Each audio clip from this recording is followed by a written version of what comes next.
सीमा एक कस्बे की थी जिसकी शादी शहर के एक अच्छे घर में कमलेश से हो जाती है। दोनों बाहर बहुत घूमने फिरने जाते थे। एक दिन कमलेश सीमा को खाना खिलाने नए रेस्टोरेंट में लेकर जाता है। बताओ सीमा, क्या खाओगी तुम? मुझे तो कुछ नहीं पता है यहाँ क्या क्या मिलता है। जो आपको ठीक लगे मंगवा लीजिए। ठीक है, मैं मेन्यू में देखता हूँ क्या क्या है खाने के लिए। कमलेश मेन्यू देख ही रहा होता है, तभी सीमा की नज़र साथ बैठे कपल पर पड़ती है, जो पिज्ज़ा खा रहे होते हैं। तभी सीमा कमलेश से बोलती है। सुनिए जी, ये लोग क्या खा रहे हैं? देखने में कितना खूबसूरत और स्वादिष्ट लग रहा है।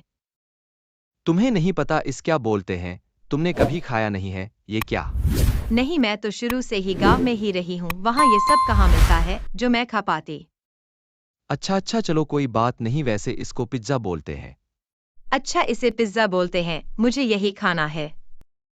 पिज्ज़ा खाना है तुमको, मगर यह हेल्दी नहीं होता है। नहीं, मुझे पिज्ज़ा ही खाना है, मैं कौन सा रोज रोज खाऊंगी इसे। अच्छा ठीक है, जैसी तुम्हारी इच्छा। कमलेश सीमा के लिए पिज्ज़ा ऑर्डर करता है। सीमा पहली बार पिज्ज़ा खा रही होती है। उसे पिज्ज़ा इतना पसंद आ जाता है कि जब भी कमलेश के साथ रेस्टोरेंट जाती तो पिज्ज़ा ही ऑर्डर करती थी। अरे कुछ और भी ऑर्डर कर लिया करो ना, मैं यह पिज्ज़ा खा खा कर उब सा गया हूँ। नहीं जी, इस पिज्ज़ा के आगे तो सब कुछ फेल है, मुझे कुछ और खाने का मन ही नहीं करता है, कितना चीजी होता है यह पिज्ज़ा। सोच रही हूँ घर पर भी एक ओवन ले लूँ, घर पर भी पिज्ज़ा बनाया करूँगी। हे भगवान, बस घर में मत बनाना यह पिज्ज़ा। सीमा को पिज्ज़ा खाने की आदत सी हो गई थी। सीमा अब अपने घर पर भी पिज्ज़ा ऑर्डर करने लगी थी और पिज्ज़ा की अलग-अलग वैरायटी मंगवा के खाती रहती थी। बेटा, इतना पिज्जा मत खाया करो, बाहर की खाने की चीज ये तुम्हारे शरीर को नुकसान पहुंचाएंगे। माँ जी, आप भी खा कर देखिए कितना स्वादिष्ट होता है पिज्ज़ा, आपका भी मन करेगा बार बार खाने का। अरे मैंने खाया हुआ है, मेरा पेट खराब हो जाता है इससे, और मेरी उम्र भी हो गई है ना। तुम भी ज्यादा मत खाया करो, ये पिज्जा खाने में स्वादिष्ट तो होता लेकिन हमारे शरीर के लिए बहुत हानिकारक होता है। नहीं माँ जी, मैं ज्यादा नहीं खाती, हफ्ते में 1 या 2 बार खाती हूँ बस। देखते देखते कुछ ही दिनों में सीमा का वजन बढ़ने लगता है। अब तो वो गोलू मोलू सी लगने लगती है, पर उसे इस बात की जरा भी परवाह नहीं थी। वह फिर भी ऑनलाइन पिज्जा ऑर्डर करके खाती रहती थी। सीमा, ये क्या हो गया है तुमको? तुम्हारा वजन कितना बढ़ गया है? ये तो बस ऐसे ही है जी, थोड़े दिन घूमूंगी फिरूंगी तो ठीक हो जाएगा। ऐसे ही नहीं बढ़ता है वजन, यह जो तुम दिन रात पिज्जा खाती रहती हो ना, उसी कारण बढ़ रहा है। आप तो बस मुझे टोकते ही रहते हो, मैं आपको कुछ ही दिनों में दुबली पतली बनकर दिखाऊंगी। हाँ। सीमा एक दिन घर पर अकेली होती है, तभी दरवाजे की घंटी बजती है। सीमा जाकर दरवाजा खोलती है। मैम, आपका पिज्ज़ा आपने ऑर्डर किया था ना? पिज्ज़ा? मगर मैंने तो ऑर्डर नहीं किया।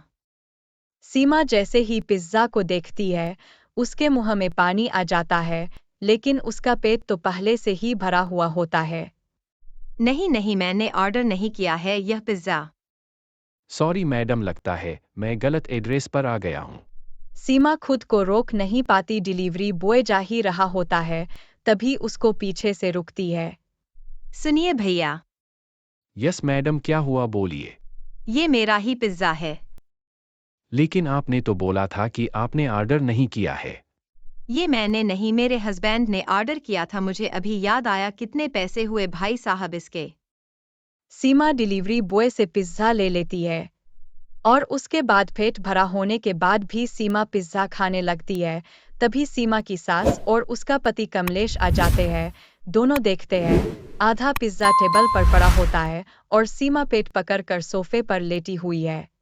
अरे सीमा, क्या हुआ तुम्हें? इस तरीके से लेटी हुई क्यों हो? और ये पिज्जा तुमने फिर मंगवाया है क्या?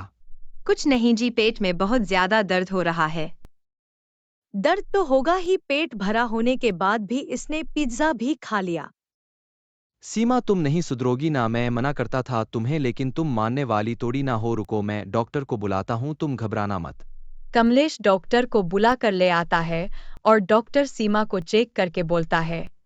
देखो सीमा, मैंने तुम्हारी लिए दवाई लिख दी है। अगले 4 दिन तक तुम्हें सादा खाना खाना होगा, बाहर का खाना बिल्कुल भी नहीं खाना है। ये सेहत के लिए बहुत हानिकारक होता है। जी डॉक्टर साहब, समझ गई, मैं आगे से ध्यान रखूंगी। और ये पिज्जा तो बिल्कुल भी नहीं, ब्रेड सेहत के लिए बहुत नुकसानदायक है। डॉक्टर साहब, अब मुझे पता चल गया है, पिज्जा हमारे सेहत के लिए बहुत नुकसानदायक है। मैं पिज्जा कभी भी नहीं खाऊंगी। डॉक्टर जा ही रहा होता है, तभी सीमा डॉक्टर को रोकती है। डॉक्टर साहब, एक बात पूछनी थी, वजन कम करने के लिए कोई टिप्स मिलेगी क्या? कमलेश और सीमा की सास सीमा की बात सुनकर मुस्कुराने लगते हैं जी बिल्कुल मिलेगी। और सब हंसने लगते हैं।